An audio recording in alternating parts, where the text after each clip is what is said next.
Welcome to Clicks and Bricks Podcast. We talk about the entrepreneur mindset. If you get one shot at this, what kind of shot are you going to take? If we forget who we are, they're going to forget who you are. You've got an adversity story that's out of this world. Everything from that Main Street brick and mortar to that billion-dollar manufacturer.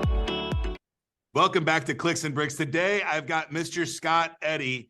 He's done some pretty interesting stuff in the social media world over in Asia. Super excited to have him on the show. How are you doing today, Eddy? Scott.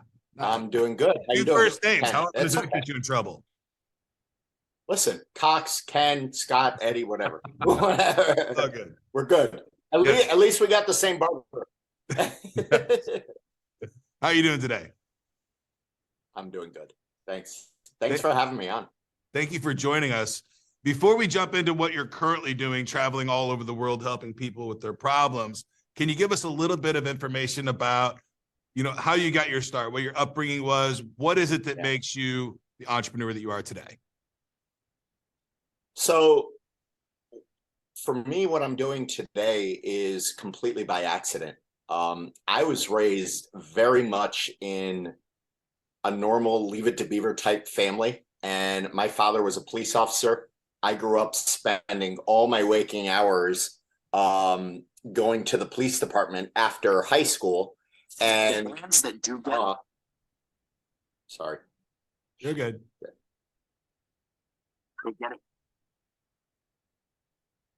Sorry about that. I hope you. No problem. We've got edit buttons. We've got an edit button. So yeah. So as an officer. Yeah, when I was growing up, I spent every week. Yeah, my dad was a police officer in Fort Lauderdale, and when I was growing up, I spent every waking hour outside of high school at the police department. For me, my life plan was completely mapped out. I was going to finish high school, join the police academy, become a cop, get married, have the 2.5 kids, retire, and die. It could not have been more concrete. I had a perfect childhood. 2 weeks before I graduated high school, my father was killed in the line of duty in a plane crash, and it turned my whole world upside down. I obviously did not want to be a police officer anymore. And while law enforcement is always in my DNA, I could not get further away from that industry at that time. So I didn't know what I wanted to do. I was a C- student. I was terrible. I had no clue. There was no way I was going to college. My cousin was a advisor at an investment banking firm. And this is 1989, mind you. Markets were going through the roof in New York. And he said, listen, the top 2 guys at my firm just left. They're moving down to Fort Lauderdale. They're opening up their own place. I'm really close with one of them. I can get you in the investment banking training program. And I was like, are you out of your mind? Like, I don't know how to sell. I don't know finance. I don't know math. Everything, it was pointing in the wrong direction. But I didn't have any other choice. So I went to the orientation, got accepted, and turns out I was in investment banking for all of the 90s for 10 years. And I'm thankful looking back at it, because I learned the only skill that you really need in life, and that's how to sell anything to anybody. Right. So they sold my firm, and I went on a trip to go visit a friend he was an expat living in Bangkok. I was 29 years old. This was my first time in Europe, first time in Asia. And I hopped on a plane for 2 weeks. After 4 days, I called my mother. I said, listen, I'm never coming back, send all my stuff. And I ended up living in Bangkok for 11 years. Wow. So this was January 99. Social media came out a few years later. So after I got done partying my ass off all over Asia, making friends everywhere, on a whim, I started the first digital agency in Asia. And that's when Southeast Asia was blowing up, like going through the roof. That's when all the crazy cool hotels were entering Bali. That's when the Western casinos were allowed to enter Macau, Hong Kong, Singapore. Everything was blowing up. And we were just in the right place at the right time. We exploded. We built out everybody's digital strategies, social media, everything. And after 5 years, after really making a name for myself in that industry, I sold the agency and built up my personal brand, which is what you see today. So now I have a huge profile in social media on all platforms, and I do a lot in the hospitality sector all over the world. I build out digital strategies and do consulting contracts for some of the biggest travel brands in the world. And I travel full time. I got rid of everything I owned 9 years ago. Okay, so are you doing that in the States, or are you doing that global? Global. Okay. Yeah. So tell us a little bit about, did you have to take some time off? You sold your agency and you're building your own personal brand, which I think is a wonderful way to do it. It's something I'm working on myself right now. And I'd love to pick your ear about that. Did you have to take a break between selling your agency and starting your own personal brand for non-compete issues, or? No, because basically when you're selling an agency, they're just buying your client list. Okay. I wasn't working with those clients anymore. Okay. So I think that's a great distinction for people selling their business. Get a non-solicit, not a non-compete, right? So non-solicit means I cannot sell to the customers that I sold you, but I can compete with you in the marketplace. And it's a much more liberal way of doing things versus the non-compete. 100%. And understand that back then there was no term personal brand. There was no term influencer. There was no exchanging an Instagram post for a hotel stay. There was none. That didn't exist. Right. I was just a guy who did marketing, who had a big social media platform. That's it. I was probably first 3,000 people on Twitter. Oh, wow. Back when Twitter was the only place you got your news. There was no Google News. There was no video on Facebook. There was no apps for CNN and BBC and all these. There was none of that. You got your news on Twitter, or if you got a newspaper. Like, that's it. And especially in the overseas world with expats, that's how they communicated with each other. Yes. So I got really big really quick. And then I just took that over to other platforms. And now I'm active on every platform every day. Wonderful. So what year did you sell the agency? 2011. 2011.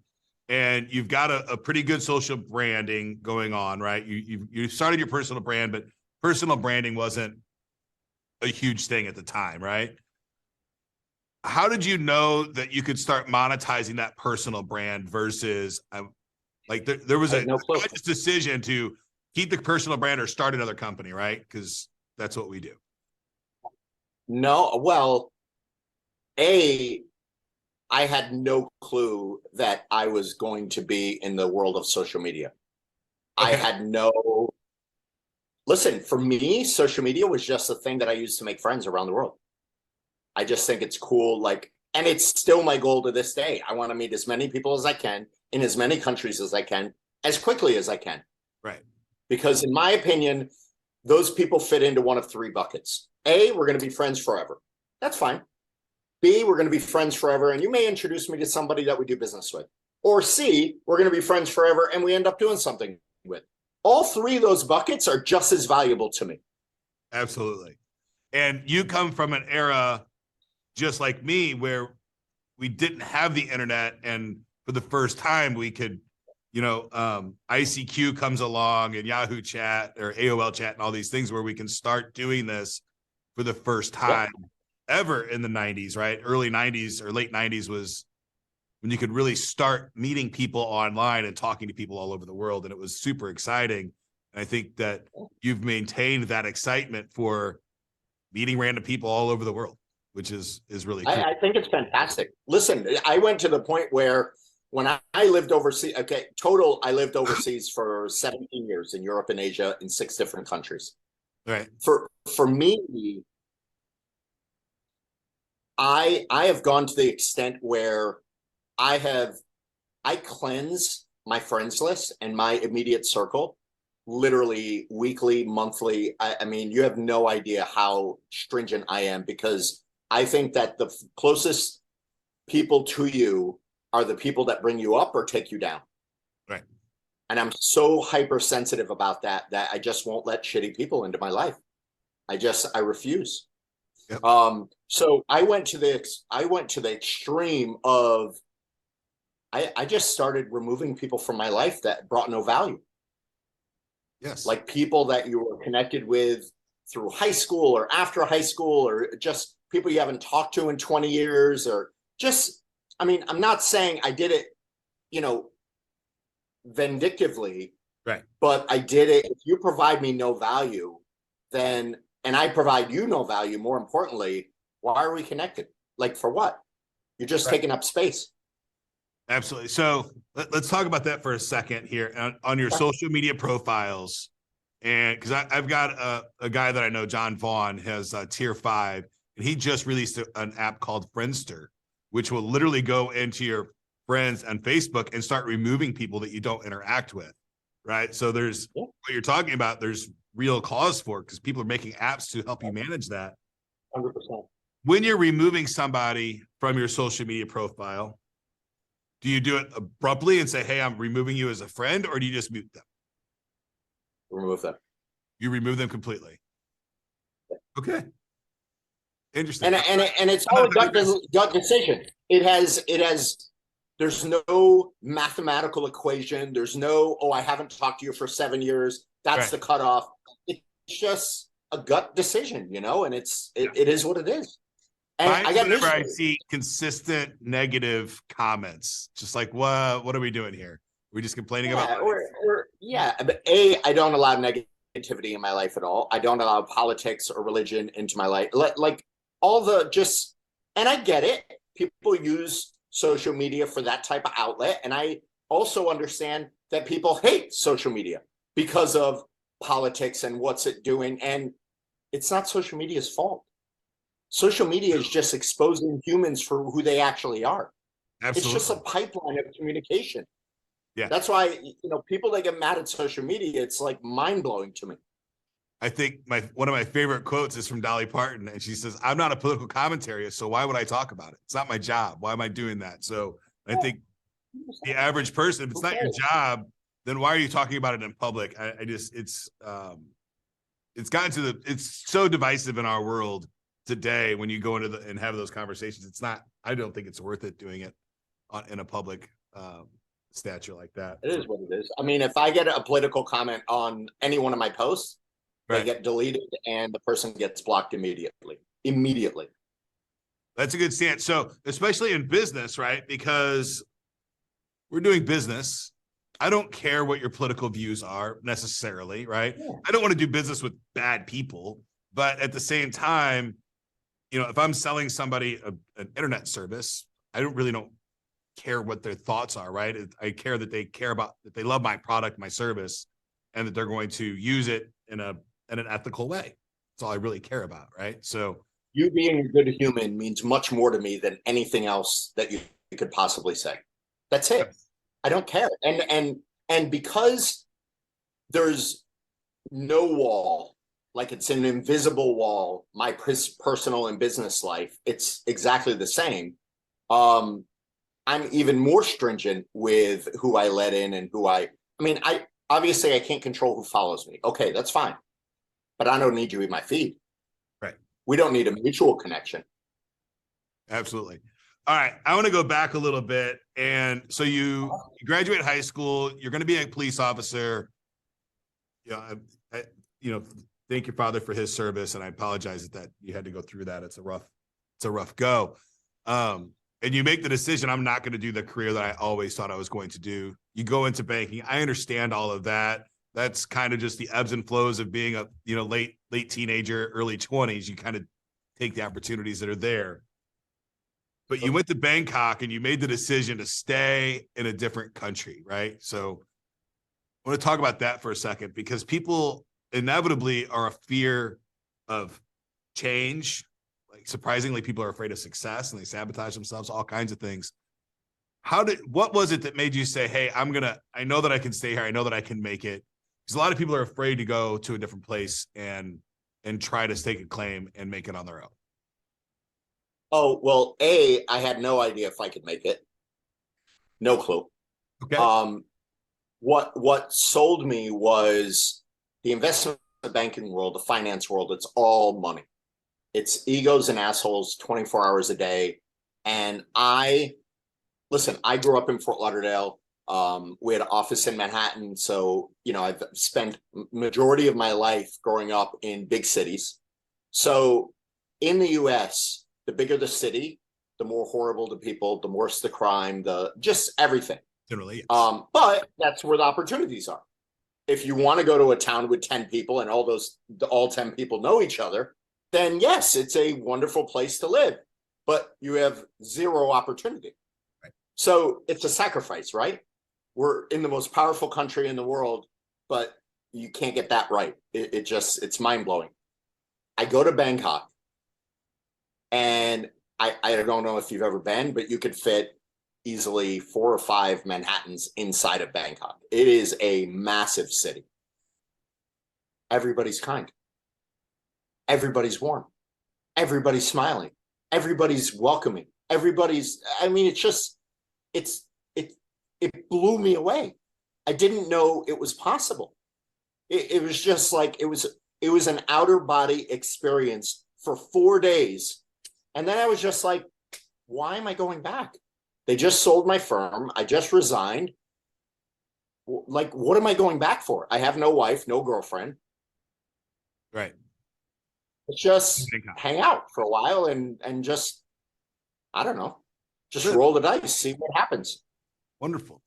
Okay, so you live in Bangkok. You're there by yourself, kind of ebbing and flowing. A couple years go by and you start an agency. Does that start organically, or do you make a decision to start that agency? I made a decision to start it, but it was completely organic. Okay. To the point where I am in a nightclub at like 4 a.m. in Hong Kong with my friend who worked for a huge agency in Hong Kong, and he comes from the finance world as well, my friend from New York. And he said, listen, you should start a digital agency. And I said, I don't even know what those words mean. And he explained it to me, and he goes, my agency is investing millions into this. It's going to be the next big thing. And I'm like, I don't know, how would I do it? Rent an office, find this person, find this person. You already hang out with all the people that own hotels. Then all you have to do is introduce them to the person you have running the agency, and they know what to do. I'm like, dude, that's not a business model. It was.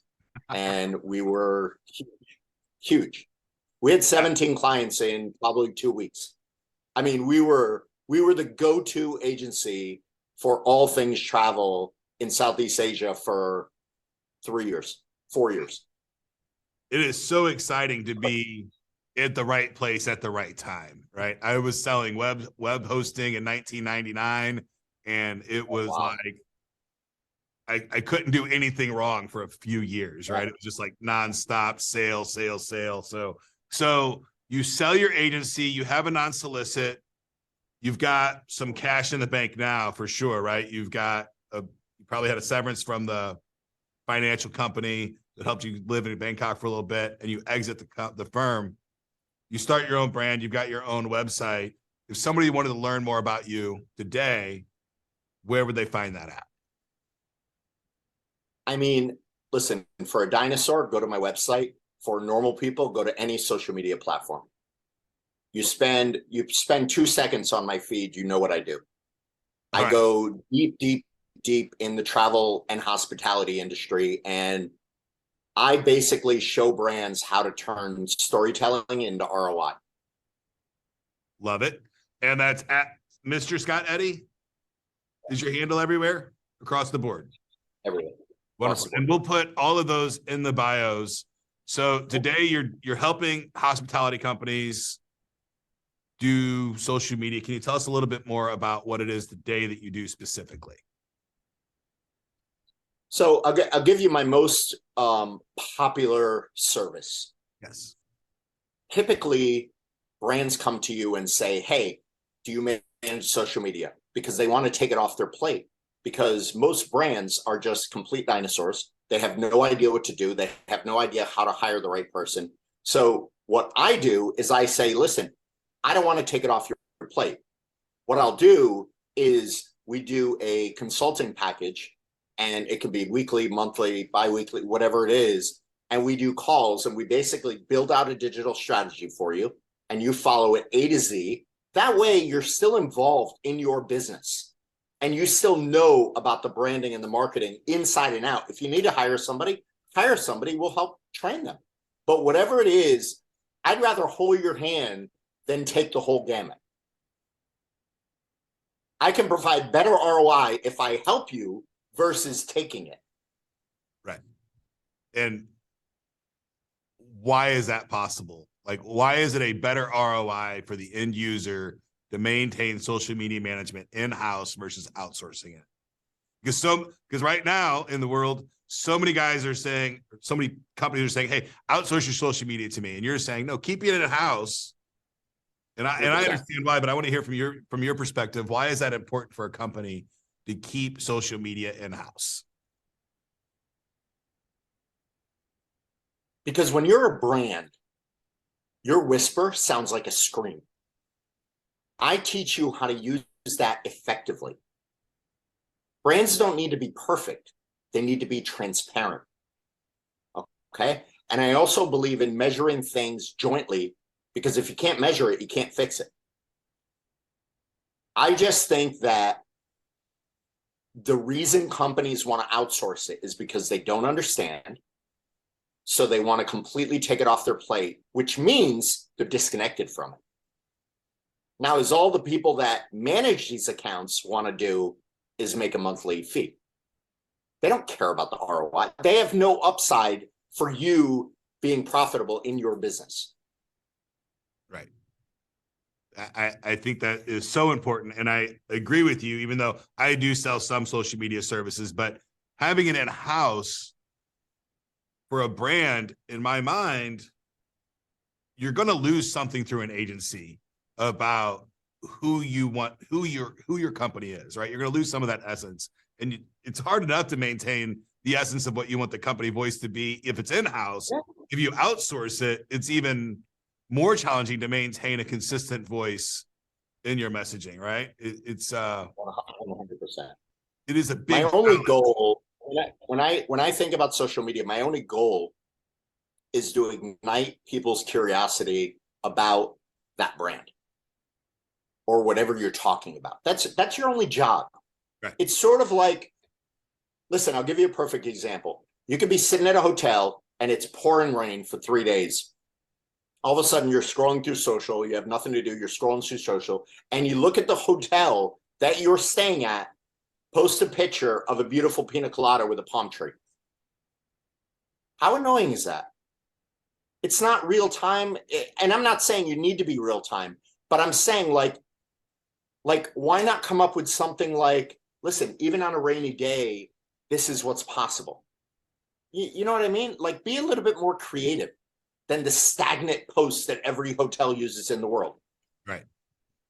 And I think the stagnant posts are okay to get through some humps or stuff like that, right? You can get the canned content and stuff Absolutely. like that, but Absolutely. You still have to have the power of creating a social media brand and having it truly just be about your clients and about what's going on inside that environment is so powerful for the average brick and mortar company.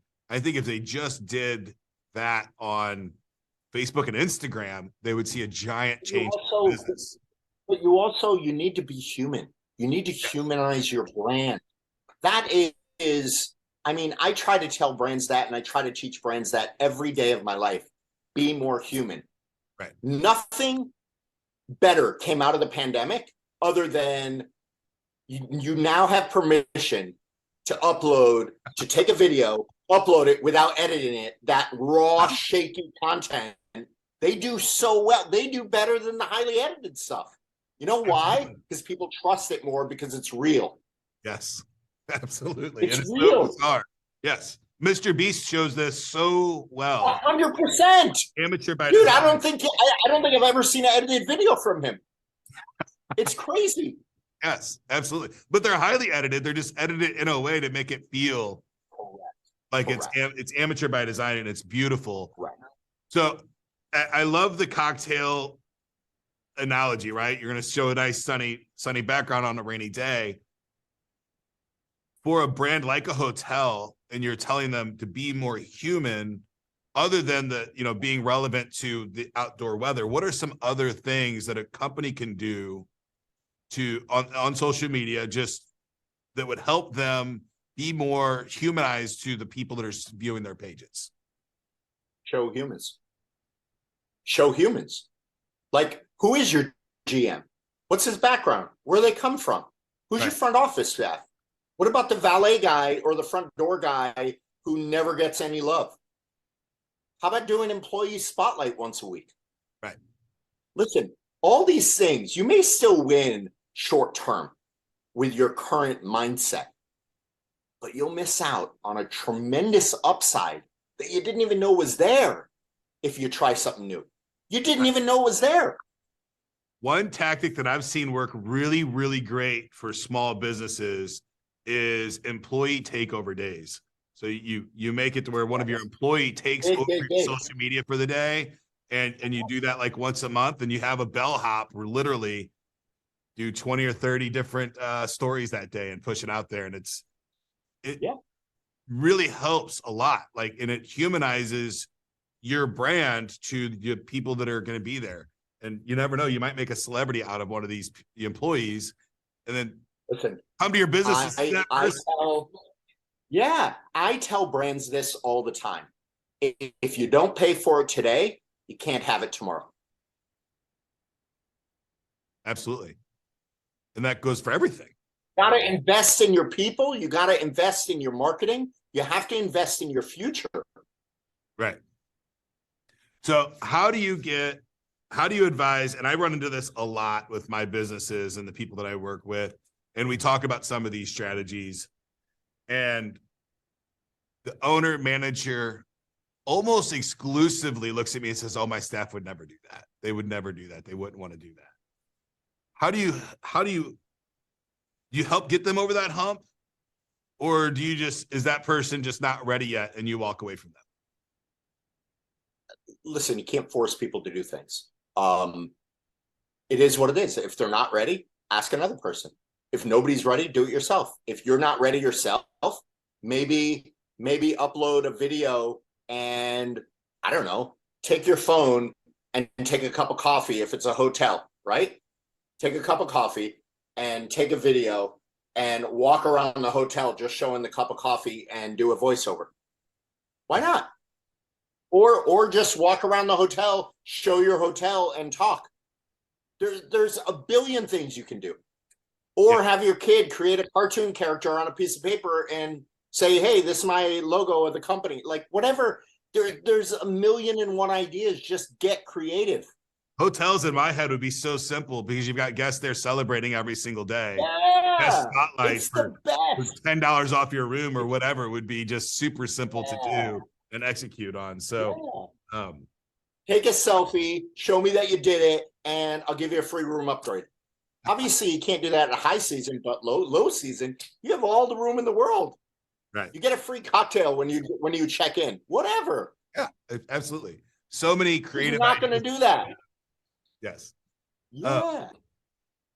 Scott, if somebody was creating their own personal brand today and they're starting out and they've got, I think the average person 700 to 1,000 followers on whatever their social media platform is, and they're scratching their head like, how am I going to get to the 10,000 or the 100,000? What kind of advice would you give them on during that journey? Things to watch out for, or tactics that they can use to help them grow faster? Either way, and maybe it's both, I don't know. But I'd love to hear your input there on when somebody's getting started and they think that they might want to do this personal branding stuff. What is your advice for them? Don't worry about the numbers. It's more important. Consistency is more important than anything else. It's the only thing that matters is consistency.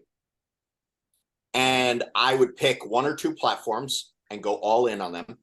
I would literally post every day for 6 months and then reevaluate. Yes. Also, what people don't understand is they think it's a one-way street.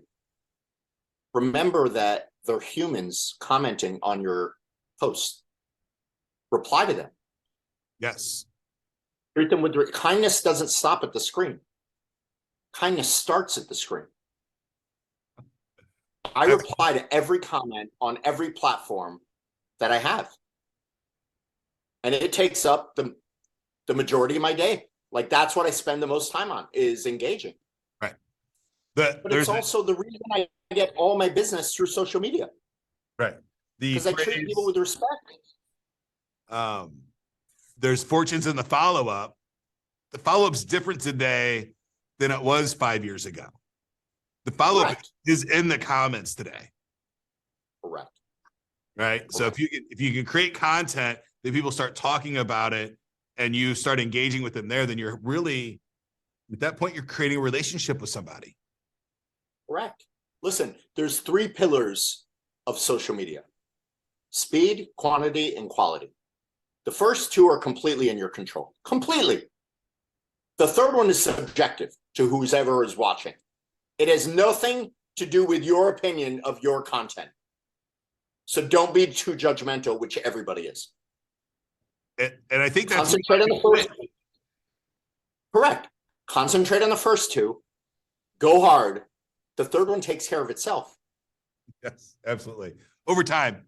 It takes a little bit of time. 100%. Listen, if you pick up a basketball and you've never shot a free throw before, your first one, you'll be lucky if you hit the board. Right. But take 100 shots. You think you'll make 1 or 2 at the end? Absolutely. How long should somebody give themselves before, in their head, I imagine they have some kind of what success looks like in their head. Don't think like that. No, don't have no preconceived goals. Go hard, know that it's going to happen, and be consistent. And stay positive. Like don't put so much pressure on yourself. Don't give yourself, like, I'm going to give it 30 days and we're going to see where I'm at right now. Like, just have fun with it. Make friends. Right. And if you don't like doing it, it, have online, the more fun that gets. Right. What if you hate doing this stuff? Then don't do it. Exactly. So I had a big conversation with some people about, I got to post the content and I don't like doing it. And I'm like, then don't do it. Do something different. Yeah. I hate doing like the long, emoji sentence. I hated doing it. So I'm like, well, how do I stop? How do I make content in a massive way and not do it that way? And I found my own way, which is interviewing business owners, right? And I get to have these conversations 100%. with people, and I'm making a ton of content, and I get to do it in a way that I enjoy. So I think it's important to tell people that if you don't enjoy a platform, don't use that platform. It's okay. Your users are probably on every platform somewhere, right? You just got to figure out. Listen, I am of the belief of this. If you loved something, go all in with it, and eventually you will find a way to make money at it. Absolutely. That Especially is, these days. It's never been Listen, more. There's a clique, there's a group for everything. Everything. Absolutely. Everything, there's a group out there for now. You can figure out how to turn that into a financial entity. 100%. Podcast, if it's selling t-shirts, if it's whatever. Like today, the barrier to entry to start a company today is $100, basically, right? So you can get started. It's your time. Yes. How much time do you want to invest? Listen, the chokehold of growth of any business, especially in the beginning, is the psychology and the mindset of the person doing it. Absolutely. That's it. Sometimes you have to be delusional and think that you can do things that you're not capable of doing yet, but you'll learn how to do them and you'll figure that out and keep moving forward, right? So, Scott, I've had a great time talking. Go ahead. No, I was just going to say, like, the good news is you don't have to do it the way that it's always been done. You can change today if you want, or at least start that process of the change. Okay? The faster you're able to pivot in today's landscape, the more successful you'll be faster. Absolutely. And authentically, right? Like just do it like what you love doing. And That's the only way I know. The biggest compliment somebody could ever give me in my life is to say, when I finally meet them in real life and they're like, oh my God, you're exactly how you are in your videos. That is, there is no better. I don't care how fancy my videos are. I don't care how many followers I have. That is the ultimate compliment. Absolutely. I just want to be the same. I On and off have camera. a big question for you then. So I feel like there's a lot of people out there, and I was in this boat for a long time, that are creating content, and they create content and they take a course and they rehash their content, but they don't ever put it out. What do you tell that person that really wants to take that next step, but is having trouble putting themselves out there? Bite the bullet, put it out as fast as you possibly can, so there's no changing of the mind. Put it out as fast as you possibly can. Yep. And listen, don't be one of these idiots that say, oh my God, I got one comment in an hour, I'm deleting it. Just leave it up there. What's your downside? You have no downside. Right. Zero. Well, I'm not a fashion blogger. I don't need to look pretty in every photo. I don't care. No. And that content could be brought up later, right? I mean, once you post it out there, if you take it down, it's never going to give you any value. But the beautiful things about content is popular thing on Instagram. Here's a popular thing on Instagram is people go back and they archive all their old footage that is terrible, or when they were just learning or whatever. People want to see the process. People want to see the progress that you've had. Go back, look at my first photo. It was terrible. I think it was done with like a Nextel or a BlackBerry or like something like out of the Smithsonian. It's crazy. Yeah. And you got to get rid of that. You just got to let it stay out there. It's valuable Embrace content. your weaknesses and embrace your strengths. Absolutely. Embrace both. Wonderful. Thank you for your time today, Scott. I appreciate it. I hope you have a great day. Absolutely. Thanks for watching today's episode of Clicks and Bricks. Get to work.